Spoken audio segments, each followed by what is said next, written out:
नमस्कार, आप देख रहे हैं वीकी न्यूज और मैं दिष्टुर उपाध्याय। जहां पूरी दुनिया कोरोना महामारी से जंग लड़ रही है, तो भाई कट्टरपंथियों को 72 हुरों का सपना दिखाकर दुनिया भर में दहशतगर्दी फैलाने वाला खूंखार आतंकी संगठन ISIS अब भारत में मुसलमानों को हथियार बनाकर हिंदुओं के खिलाफ एक बड़ी साजिश रच रहा है, जिसके खुलासे ने पूरे देश में खलबली मचा दी है।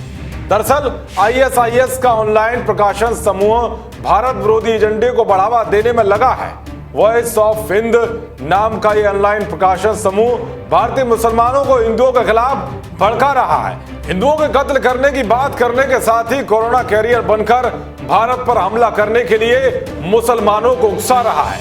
इंडिया टुडे की एक रिपोर्ट के मुताबिक वॉइस ऑफ हिंद ने लॉकडाउन स्पेशल संस्करण में ज्यादा से ज्यादा कुफरों को जान से मारने के लिए कहा गया है। 17 पन्नों के इस संस्करण में कहा गया है कि उनके समर्थक इस्लाम में भरोसा न रखने वालों को खत्म करने के लिए तैयार रहे।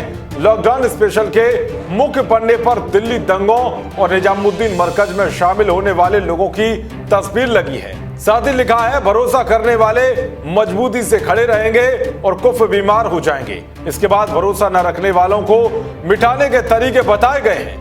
ऑनलाइन पत्रिका में कहा गया है कि हमेशा हथियार बंद रहिए और ज्यादा से ज्यादा कुफरों को जान से मारने का मौका मत छोड़िए।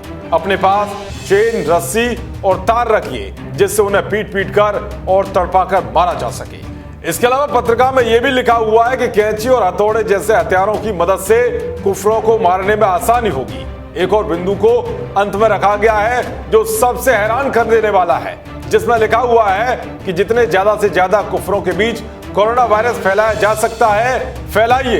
इसमें ज्यादा मेहनत नहीं लगेगी और हम ज्यादा से ज्यादा कुफरों को आसानी से मार सकते हैं। इसमें मौलाना साद और जमात के नाम का भी जिक्र है। मुस्लिमों से आग्रह किया गया था कि वो दिल्ली दंगों के मामले में हुई जामिया मिलिया इस्लामिया के छात्रों की गिरफ्तारी का बदला लें। इसके अलावा पत्रिका में मुस्लिम समुदाय के लोगों से कोरोना कैरियर बनने के लिए भी कहा गया है।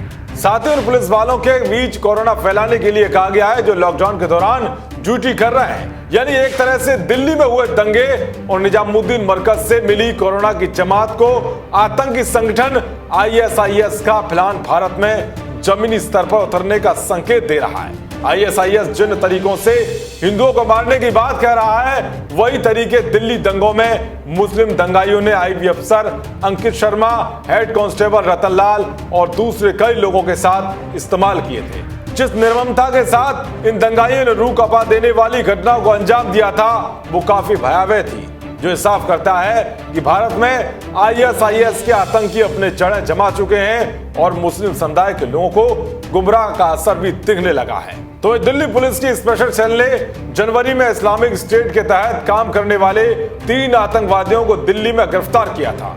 भारतीय खुफिया एजेंसी पिछले कई दिनों से केरल और कर्नाटक में जांच अभियान चला रही है। उनका मानना है कि ISIS के आतंकी टेलीग्राफ और सोशल मीडिया की मदद से काम कर रहे हैं।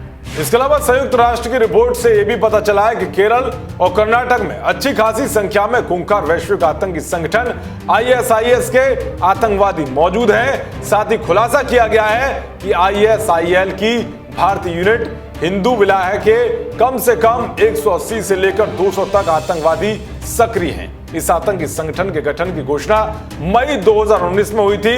अब आप समझ सकते हैं कि आतंकी संगठन ISIS के जिहादी भारत में किस तरह से हिंदुओं के खिलाफ एक बड़ी साजिश रचने लगे हुए हैं, जिस पर वक्त रहते ही गृह मंत्रालय को एक्शन लेने की सख्त जरूरत है। देश और दुनिया की तमाम खबरों को पाने के लिए देखते रहिए वीकी न्यूज। नमस्कार।